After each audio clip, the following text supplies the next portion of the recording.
Well, still to come, it was quite a shot, a full court pass hitting the backboard and going in. But would it count, and would it be enough to push the Boston Celtics past the Pacers for the win? The answer is coming up. But first, an owl rescued from a brewery in Wisconsin, a tight spot where the bird was found, and what those at the brewery are now doing to help their feathered friend recover. It's 5:20. You're watching 12 News Daybreak.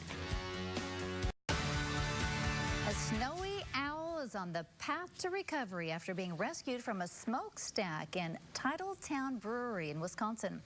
The bird was rescued and is on the mend. This is the fourth snowy owl rescued in the area in the last 2 weeks. Wildlife experts say they're optimistic that the owl will make a full recovery. The brewery is now wanting to help their new feathered friend recover, and they plan to craft a beer and donate money for every pint sold. All right, when was the last time you saw a full court pass from baseline to baseline actually go in the basket? Check this out. Into the first half, Boston at Indianapolis. The Celtics' Jay Crowder inbounds the ball, and the pass line drives off the backboard and into the hoop.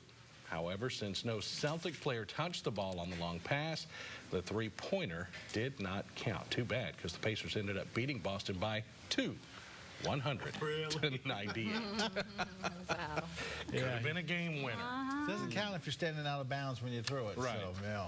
But very cool to watch it go in. Yeah, huh? pretty neat. Exciting. Okay, so in your office, of course, we all have our keyboards. What's your number one pet peeve with your keyboard? I didn't know I had a pet yours. peeve. When people eat at your desk, what happens? Crumbs, All crummies. inside there, and it gets yucky. I don't like the crummies. And you spill your drink, and then what's the number one thing? Oh my goodness, it's going to ruin my keyboard. Well, Yeah. guess what? What?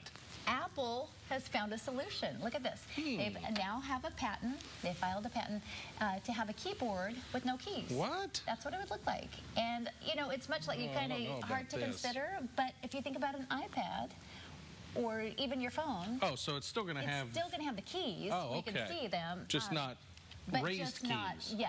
So it will still It's just like look sending a like text message. keyboard. Yeah. Exactly. Oh, good. And so they'll just take away the, I mean, you won't push a key anymore. Right, right. Okay, And well, I anyway, like so that. they say it's going to solve a Isn't lot of that problems. like with some of the tablets and stuff have Sure, now? yeah, Just, absolutely. just Yeah. like the iPads and that kind of thing, but your keyboard now for your computer. That's what they're trying to do. Computer. I know you were thinking that. That's good, though. I mean, I'm glad they're keeping the keyboard format, because hard to Otherwise, believe. let's see. Yeah, well, hard to Like believe is typing I something. never took a typing class. I mean, I still I've type seen like you. this. He does this. Yeah, and so I never memorized a keyboard, because back then I thought, well, you know, Who needs that? who's going to need I'm a going to be keyboard? a professional football the worst player. decision of my Why life. do I need to learn how to Like, type? it's not like you type every day or whatever. Well, for a living now, right? For a living. For a living. Computer. So, Anyway. yeah, it's got to have the letters on it. Well, a pot-bellied pig proving that she's not meant for the dinner table. Missy the pig was dropped off at a New Hampshire shelter by a butcher who said she needed to be living in a home. He didn't want to kill her because he said her previous owner gave her up. I'm so distracted by this video. Snuggling. Her previous owner gave her up after getting a new job. She dropped her off at the friend's farm, who's the butcher, but he says Porky Princess is should be inside a home. She loves sleeping under the covers with people. She's box trained and even knows how to sit. Look at all the Sorry, smiles. I couldn't read this for looking at the pictures. How adorable. Very You know, cute. pigs are really good animals. Yeah. They're super smart. They're actually clean. Yeah. Especially when you brush them. I like that one does. She likes it, though. She does. Well, Check this out. Automaker Tesla has unveiled its new Model 3 at a starting price of $35,000. The Model 3 can go at least 215 miles when fully charged. Prototypes shown Thursday night feature a panoramic glass roof and seating for 5 adults with the same large touchscreen dashboard as other Teslas. The car is scheduled to go on sale at the end of 2017. 35 grand? That's not bad. Give me 2. Line them up. for the price of one, I will. Hey, we get a little bit of rain working. Attention Kirbyville Fire, attention Kirbyville Fire. We're going to have a 1050 major, 1050 major. It's going to be 1013 West, 1013 West. They're advising it's going to be a school bus that is split. Unsure if there's injuries at this time. 1013 West is going to be a school bus split. An emergency call for help reaching out to all first responders yesterday afternoon for the Woodville ISD school bus accident. Good morning. Welcome to 12 News Daybreak. I'm Tracy Kennick. I'm Greg Picasso. Thanks for being up with us this morning as we continue team coverage of the school bus accident.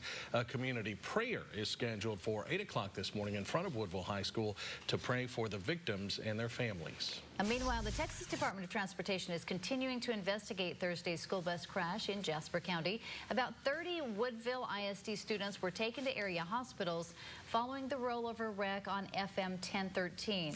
Along with the 30 students, 3 coaches, one of which was the driver, were on the school bus going to a meet in Kirbyville. Police say just before 3 p.m., the right wheels of the bus veered off the road. When the driver overcorrected, the bus flipped several times. One of the first on the scene was fireman Vandy Smith, who describes it as chaotic. Few had few cuts, some had blood on them, like around their arms, shoulders. Now, the bus has been taken to Woodville to be thoroughly inspected. None of the children's injuries were life-threatening, despite the bus having no seat belts. Digging deeper this morning, that bus is among many area school buses that do not have seat belts. Texas lawmakers passed a law in 2010 requiring school buses bought after 2010 to include lap belts and shoulder harnesses for each passenger. But the rule only applies if the state pays for the buses, and there's been no state funding made available. The aunt of one of the students who was on the bus yesterday says safety changes need to be considered. Absolutely. Anything that can protect our children and help them, especially traveling from one point to another, because you never know what can happen, I think is definitely a major asset that we need to review and see if we can't change a few things. Hadnot says she's thankful her nephew only suffered minor injuries, and it looks like everyone that was on the bus will be okay. Before the accident, those student athletes were headed to a track meet in Kirbyville. That meet was the 4th of the year for Woodville and was also the final tune-up for the district meet that's coming up in about 2 weeks, which is the first meet in trying to qualify for state. Now, one of the reasons meets are held on Thursdays at the smaller schools is because some track athletes also play other sports like baseball and softball. So to allow students to play both sports, track meets are held on Thursday and other sports games are held on Fridays. But as first responders rushed to the scene of this crash, news of the accident delayed the start of the Kirbyville track meet by 30 minutes. Those in attendance took a moment of silence to pray for those in the hospital instead of in the competition. A Kirbyville assistant coach has a daughter attending Woodville High School and says she called her dad in tears, letting him know the boys' team bus had rolled over. The girls' team bus did arrive at the meet, but instead of competing, they returned home. Kind of puts things in perspective and also shows you how quick life can be snuffed out in a blink of an eye. And of course, I have 2 daughters of my own and a son, and I just seeing Steve react that way, he knew something was wrong by just listening to his daughter. Coach Nee says he's relieved that nobody was killed in the accident and says a crash like this one could have been much worse. Yesterday's school bus crash happened just 2 days after the 10-year anniversary of the tragic bus crash that claimed the lives of 2 Westbrook High School soccer players, Alicia Benura and Ashley Brown. Several other students were hurt in that accident. And with that crash fresh in the minds of many, the panic, concern, and anxiety returned. And just as AB squared started trending after the Westbrook bus crash 10 years ago, the Woodville crash has created a conversation on social media, sparking the new hashtag #WoodvilleStrong. And Lance Edwards is with us to show us some of the images, some of the thoughts of those concerning this accident. Good morning, Lance. Good morning to y'all. It's one thing, the biggest thing that stuck out to me was it came from the rival, Tyler County, Warren High School. We'll take a look at this right here. Warren Athletics on their Twitter page said, praying for all athletes in the Woodville bus accident. Might be rivals, but all athletes just the same. And I think that says a lot of things about the class and the sportsmanship that goes on, especially in these small towns, going to compete. And you notice the kids were praying at the track meet. They had the moment of silence before the track meet. Coach Neese, in the words that he said. So there's several tweets that are similar to this. You have everybody saying prayers going out to the Woodville team. So these are things that everybody have run through.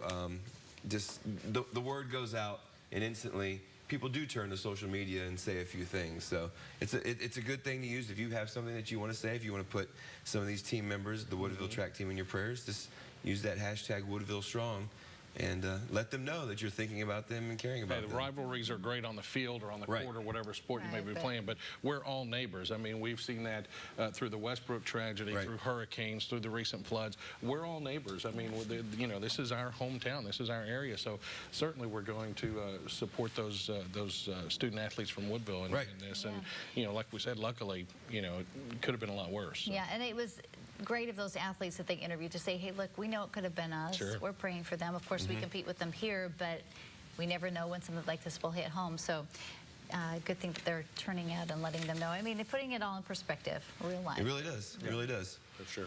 All right. Thanks so much, Lance. Can you tell us what happened on the other night? I'm not saying nothing. Can you tell us anything? I'm sorry for what's happened. I'm just sorry for the lives that were lost. A West Orange Stark High School assistant football coach who turned himself in for his role in Monday's deadly hit-and-run crash in Orange is out on bail this morning. Carl Broussard is charged in the incident that killed 25-year-old Ava Lewis and her 6-year-old daughter, Lamaya. Broussard was being held on a $200,000 bond.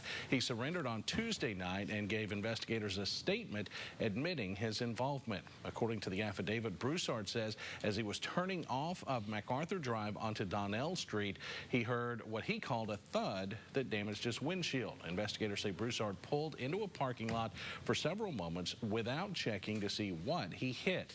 The coach later told his girlfriend what happened, and she went back to the intersection to find 2 people were hurt. She immediately told Broussard, but the affidavit indicates he put his car in her garage and did not call police. We're going to try to go back in timeline back prior to the accident, and then we're going to move forward in the accident, the things, the movements that he made after the accident was occurred, to verify as many facts as we can about what he was doing before the wreck and then what he did after the wreck. Broussard is charged with 2 counts of accident involving death. Prosecutors say they will wait for more evidence before deciding if charges will be added or upgraded. Some who know Carl Broussard say he would have never hurt anyone on purpose. 12 News spoke with Carl Broussard's former youth pastor, who describes the football coach as a nice guy. Billy Pruitt was at the Orange County Jail to encourage and to pray with Carl Broussard. Even though it's been years since Pruitt last spoke with Broussard, he says the football coach came from a good family and would stand up for people. When I realized it was Carl, I know what kind of person he is, and I know that he would not do that. And I think there's some extenuating circumstances that he was going through. Whatever, I don't know all the ins and outs, but I do know that Carl's a good guy and he'll do the right thing. Other community members have also stepped forward, saying Broussard is a kind person.